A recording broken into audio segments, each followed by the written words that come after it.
नमस्कार, बिहार तक में आपका स्वागत है और मैं हूं सुजीत और हमारे साथ हैं अनिकेत जो कि पूरा बिहार घूमकर आए हैं पटना चुनाव संपन्न कराकर। अब रिजल्ट की बारी है। कई एग्जिट पोल सामने आ गए। अब हम लोग का एग्जिट पोल क्या कह रहा है, हम तो तुम ही से पूछेंगे, ग्राउंड पर तुम ही थे। हालांकि हम भी थे ग्राउंड पे, सब लोग हमारे और भी जो संवाददाता हैं सब लोग ग्राउंड पे थे और सबसे बातचीत के बाद हम लोगों ने जो देखा, जो समझा, अभी तो अनुमान ही लगा सकते हैं, सारा कुछ तो ईवीएम में बंद है जिसको तो वो तो 14 तारीख को आएगा। तो उससे पहले आपको थोड़ी बहुत जानकारी दे देते हैं और ये बताते चलते हैं कि भाई स्थिति क्या हो सकती है। अनिकेत, ये बताओ कि बिहार में तुम किशनगंज भी गए, चंपारण भी गए, इधर गया भी गए, मतलब चारों कोना, सासाराम साइड भी गए कि नहीं, उधर काराकाट भी गए। तो चारों दिशाओं में तुमने चक्कर लगा लिया बिहार के। और मुझे लगता है अनिकेत ने 12,000 किलोमीटर की यात्रा की है चुनाव के दौरान, तो ये भी एक बड़ी बात है। और पहला चुनाव है विधानसभा का, लोकसभा का तो हम लोग साथ घूमे थे। तो कैसा रहा, क्या ग्राउंड पर क्या दिख रहा है? देखिए, इस बार वोटर्स को पढ़ना जो है बहुत मुश्किल रहा। वो हर बार रहता है यार, ऐसा मत हम तो ये आगे बोलो। नहीं, बिल्कुल जाहिर सी बात है, वोटर्स हैं और मन की बात तो जल्दी बताते नहीं हैं। खास करके जो एनडीए के वोटर्स हैं वो तो बिल्कुल भी नहीं बताते हैं। तो मुश्किल तो जो हर बार रहता है वो रहेगा ही।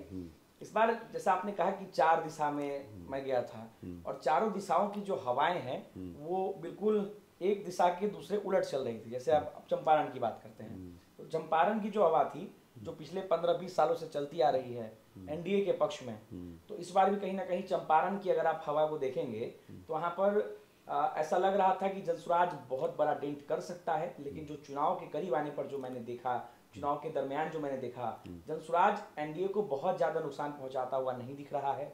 महागठबंधन जिस तरीके से पिछली बार के चुनाव में वहां पर कमजोर पड़ी थी, लगभग 22-23 सीटों में से सिर्फ 2 ही सीट जो है। ये देखो, चंपारण से शुरुआत की थी प्रशांत किशोर ने, वहीं से पदयात्रा की शुरुआत की थी उन्होंने। तो चंपारण के लोगों का खास मतलब लगाव था चुनाव से पहले। बहुत लोगों ने डिमांड भी किया था कि प्रशांत किशोर को चंपारण लेकिन से क्या हुआ, जैसे जैसे चुनाव नज़दीक आता गया अब जो है लड़ाई जो है सीधे बीच में फंस गई, आमने सामने महागठबंधन और एनडीए के बीच में। लेकिन मैं चंपारण के बारे में एक बात कहूँगा कि चंपारण हमेशा से मतलब पिछले 3 दशक से, 2.5 दशक से बीजेपी का गढ़ रहा है। इस बार क्या है कि गढ़ अभी भी है, लेकिन इस बार क्या है कि वहाँ के जो सिटिंग एमएलए थे जिनको टिकट दिया बीजेपी ने, उससे नाराजगी थी लोगों की। और वो उनका कहना था कि भाई ऊपर से हमको कोई दिक्कत नहीं है, लेकिन यहाँ के जो विधायक हैं, आप मोतिहारी शहर की सीट देख सकते हैं, प्रमोद कुमार को लेकर के लोगों में खूब नाराजगी। पिछली बार क्या था ना कि 21 सीट, मतलब 9 सीट पश्चिम चंपारण और 12 पश्चिम 12, तो 21 सीटों में से 17 सीटें आई थी एनडीए को। 2 सीटें मतलब जेडीयू की थी, बाकी 15 जो है वो बीजेपी की थी। इस बार ये संख्या कम हो सकती है मेरे मतलब आकलन के हिसाब से। तुम क्या करते हो? मुझे ऐसा लगता है कि ये संख्या एक आधा घट सकती है, एक आध, जैसे कि सुगौली की सीट है तो वहां पर जनसुराज चौंका सकती है उस सीट पर। क्योंकि चौंकाएगी क्या यार, वहाँ क्या हुआ है कि महागठबंधन के उम्मीदवार का नामांकन रद्द हो गया। बिल्कुल। तो सेकंड नंबर की पार्टी वहां पर तो वहां पर जनसुराज लड़ाई में है, तो संभवतः अगर बहुत अच्छा परफॉर्मेंस हो तो जनसुराज जीत भी सकती है उस सीट को। लेकिन बाकी बात अगर देखा जाए तो मुझे लगता है कि प्रत्येक सीट पर जो एनडीए के विधायक हैं वो इस बार फिर से रिपीट कर रहे हैं। हाँ, वो देखो, ये बाद में चुनाव से पहले नाराजगी रहती है, लेकिन जैसे जैसे चुनाव नजदीक वही बोलते हैं ना कि हम मोदी जी को देख रहे हैं, कमल को देख रहे हैं, नीतीश कुमार को देख रहे हैं, हो जाता है। जैसे बेतिया की सीट बहुत चर्चित सीट रही थी इस बार, माफ कीजिएगा, चनपटिया की सीट, बेतिया में चनपटिया की सीट, जहाँ से मनीष कश्यप, हम लोग के आकलन के अनुसार वो 14 सीटें वहाँ पे आ रही है दोनों एनडीए को। तो अब देखिए, मतलब हमारा आकलन है, लेकिन उसकी भरपाई जो है शाहाबाद कर रहा है। बिल्कुल, शाहाबाद में सीटें बढ़ रही है एनडीए की, यही मैं कहने वही वाला था। गया जो है खास करके वो एनडीए के लिए सरप्राइजिंग होने वाला है। गया में जितनी सीटें पहले आई थी एनडीए को इस बार बढ़ सकती है, और खास करके औरंगाबाद सीट की अगर हम बात करें, औरंगाबाद जिले की अगर बात करें, तो औरंगाबाद जिले में जो 6 सीटें हैं उसमें 6 सीटों पर पिछली बार महागठबंधन ने जीत दर्ज किया था, लेकिन इस बार संभवतः फिर यूं कहे कि एकदम कंफर्म माना जा रहा है कि एनडीए वहां पर खाता खोलने जा रही है, चाहे वो नहीं वही औरंगाबाद कह लो, रोहतास कह लो, कैमूर कह लो, किसी में भी कोई सीट नहीं थी एनडीए के पास में। केवल भोजपुर में 2 सीटें थी, बक्सर की 4 सीटें हार गई थी। बक्सर में तो ये कहा जा रहा है कि इस बार की 4 के 4 आ जाएगा, लेकिन हो सकता है 3 आ जाए। ये एनडीए के लिए सरप्राइजिंग है। और गया में 5-5 था मामला, मतलब शाहाबाद और मगध दोनों। इस बार ऐसा कहा जा रहा है कि 8-2 हो जाएगा। हाँ, तो इस बार एनडीए का बढ़ने वाला है, तो बहुत आने वाला है। दूसरी तरफ मिथिलांचल की सीटें, जैसे पिछली बार दरभंगा में मतलब 1 सीट, 10 में से एक सीट आई थी महागठबंधन को। इस बार जो है कहा जा रहा है कि इस बार थोड़ा सा टफ फाइट है।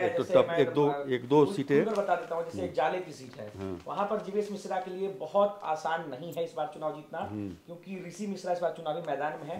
उनके पिता कई बार विधायक रह चुके हैं, ऋषि मिश्रा भी खुद उपचुनाव जीत चुके हैं, और सबसे बड़ी बात कि ऋषि मिश्रा भी ब्राह्मण जाति से आते हैं। तो दरभंगा में 1-2 सीटों का नुकसान लगता है कि 2 सीटों का नुकसान हो सकता है, उसमें दरभंगा शहर की सीट भी हो सकती है। मधुबनी में कमोबेश वही स्थिति है, 1-2 कम एनडीए हो सकता है। बेनीपट्टी की सीट जो मुझे ऐसा लगता है कि क्योंकि पिछली बार अच्छा कर सकती है बेनीपट्टी की सीट। पिछली बार जो था 8-2 का था, 8 एनडीए था, 2 महागठबंधन। इस बार हो सकता है कि महागठबंधन 1-2 बढ़ जाए, जैसे गौरा बनाम जो है, वो आरजेडी जो है वो तो खैर वो दरभंगा में है वैसे तो ये चीज़ें हैं। दूसरी तरफ हम देखें तो कोसी के क्षेत्र में अच्छा प्रदर्शन एक बार फिर से एनडीए का है, ऐसा नज़र आ रहा है। मधेपुरा, सहरसा, सुपौल, इस सब इलाकों में नीतीश कुमार का जलवा बरकरार है। इन्हीं इलाकों से नीतीश कुमार के करीबी मंत्री आते हैं, विजेंद्र यादव, वो खुद कई बार से चुनाव लगातार 9 चुनाव जीत चुके हैं। बिल्कुल। और ऐसा इस बार भी मुझे लग रहा है हम लोग वहाँ पर। बाकी जो भागलपुर में वही स्थिति, पिछले बार वाली स्थिति बता रहे हैं। भागलपुर में बीजेपी के लिए जैकपॉट है कि बीजेपी शहर की सीट जीत रही है वहाँ। अजीत शर्मा 7 सीटों में 5 सीटें हम लोगों ने दी हैं। बिल्कुल, हो सकता है सीटें बदल जाए, वो अलग चीज़ है। देखिए हमने जो भी ये किया है वो सीट वाइज नहीं किया, हमने एक जिले में के अनुसार किया है। तो उस हिसाब से अगर देखा जाए तो कल जो चुनाव हुआ है उसमें पश्चिम चंपारण में हमने दिया है 9 में 6 एनडीए को, 3 पूर्वी चंपारण में 8 एनडीए को, पिछली बार 9 था। शिवहर में 1 सीट है तो वो एनडीए के पाले में जा सकता है। सीतामढ़ी में 6-2 है, बिल्कुल 6 एनडीए को और 2 सीट महागठबंधन। मधुबनी में समझिए कि 10 सीट है, जिसमें से 8 सीट जो है एनडीए के खाते में जा सकती है। मतलब 1-8 सीट का इधर उधर हो सकता है इसमें। यहाँ पे सुपौल में 3-2, यहाँ पिछली बार 5 सीटें थी एनडीए की पूरी, इस बार हम लोगों ने 3-2 दिया है। तो हो सकता है कि इसमें भी एकाध मतलब इधर उधर हो, लेकिन 3-2 का आंकड़ा है, तो यहाँ कम हो रही है, मतलब यहाँ महागठबंधन को फायदा हो रहा है। महागठबंधन को। अररिया में वही है पिछली बार वाला, जितना 4-2 था इस बार भी 4-2। पूर्णिया गेन कर रहा है, पूर्णिया इस बार एनडीए, पिछली बार 2 था, इस बार 4 हो जाएगा। पूर्णिया में एनडीए 4 सीट जीतेगी। हाँ, और 1 हो सकता है पूर्णिया में, मतलब उसका भी सुन रहे थे ओवैसी की पार्टी का है विजय के साथ। बिल्कुल, अमौर में पिछली बार हाँ। किशनगंज 4 के 4। एक बात बताओ अमौर सीट के बारे में आपको, पिछली बार का जो रिजल्ट मैंने देखा वहां पर 94,000 वोट आया था एमआईएम को, और जेडीयू 41,000 वोट लेकर के आई थी। मगर इस बार जो है रिजल्ट ये नहीं होने वाला है। इस बार जेडीयू से वहां पर सबा जफर लड़ रहे हैं अख्तरुल इमाम के खिलाफ। सबा जफर का क्रेज मैंने देखा था, और अगर ये भी हो सकता है कि जेडीयू यहाँ पे भी चौंका सकती है। बहुत कड़ा मुकाबला है इस बार, ये आंकड़ा नहीं होने वाला है, बहुत करीब। किशनगंज में, मतलब किशनगंज की बात कर रहे थे ना, पूर्णिया के, तो वही 4-3 का है। पिछली बार 2-4 का था, और 1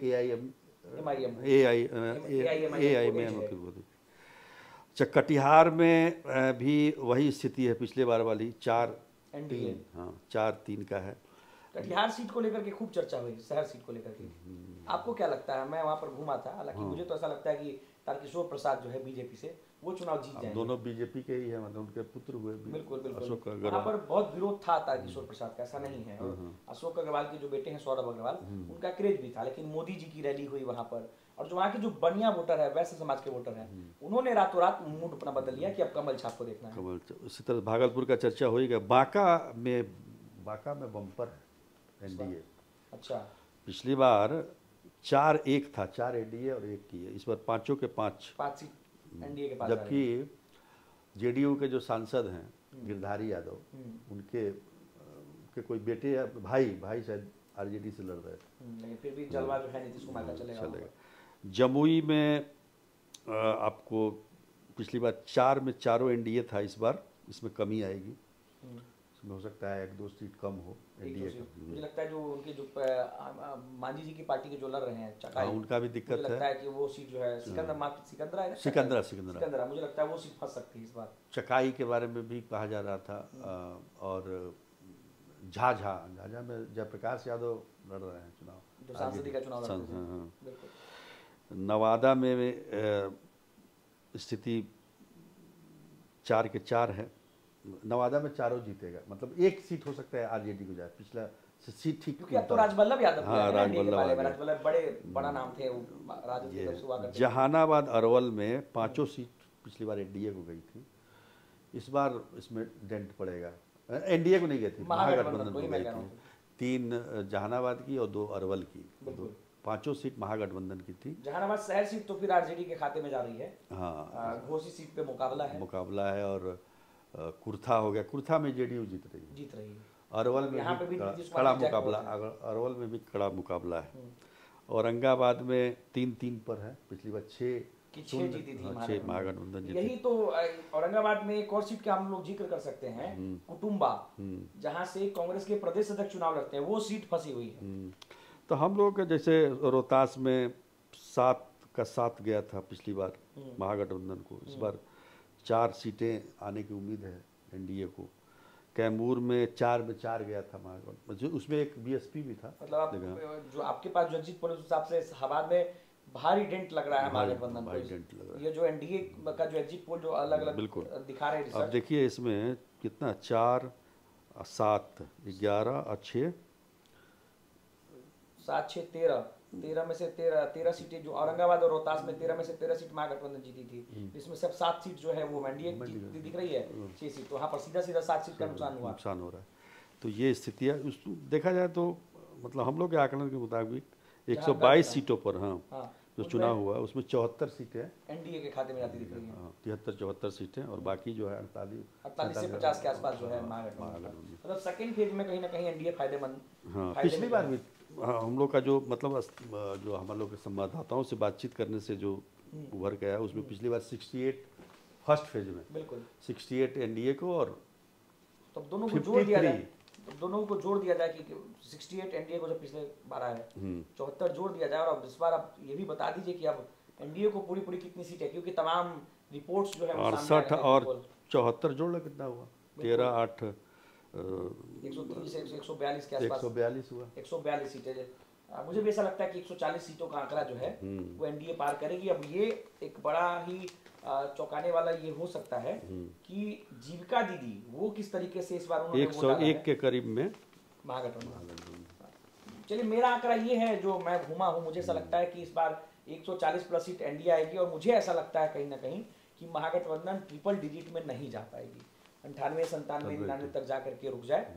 हो सकता है कि जाके एक आध सीट आ जाए कहीं जनसुराज को, जनसुराज भी एक आध सीट जीत सकती है, ये 2 सीट के आसपास जो है एमआईएम को आ सकता है। और सबसे बड़ी लेकिन यार तेजस्वी यादव तो पूरे 18 तारीख तय भी हो गया कि शपथ लेना है। अब बताइए किसकी बात को गलत ठहराया जाए? तेजस्वी यादव सरकार बनाने की बात करें, अनंत सिंह को देख लीजिए, अनंत सिंह तो 4-4 लाख मिठाई बनवा रहे हैं, तो ये कॉन्फिडेंस है। उपचुनाव में आपको याद होगा पुरनी पर जो उपचुनाव हुआ था, तो मुकेश सैनी जो है 5 क्विंटल, माफ कीजिए 15 क्विंटल लड्डू बनवाए थे पहले, हारने पर बांट दिए। तो कौन बोलेगा कि हम हार रहे हैं? चलिए तो इंतजार कीजिए, कल फिर हम लोग कुछ और विश्लेषण लेकर आएंगे। कल का दिन एक है हमारे पास, परसों तो कल हम लोग चर्चा करेंगे अगर मौका मिलेगा कि इस बार विधानसभा चुनाव में निर्दलीय प्रत्याशी कई सारे रहे जो कई जगहों पर नंबर 2 आएंगे, हो सकता है जीत भी सकते हैं, तो उनके बारे में भी हम लोग कोशिश करेंगे कि बात किया जाए। बिल्कुल। आज के लिए यहीं तक, नमस्कार।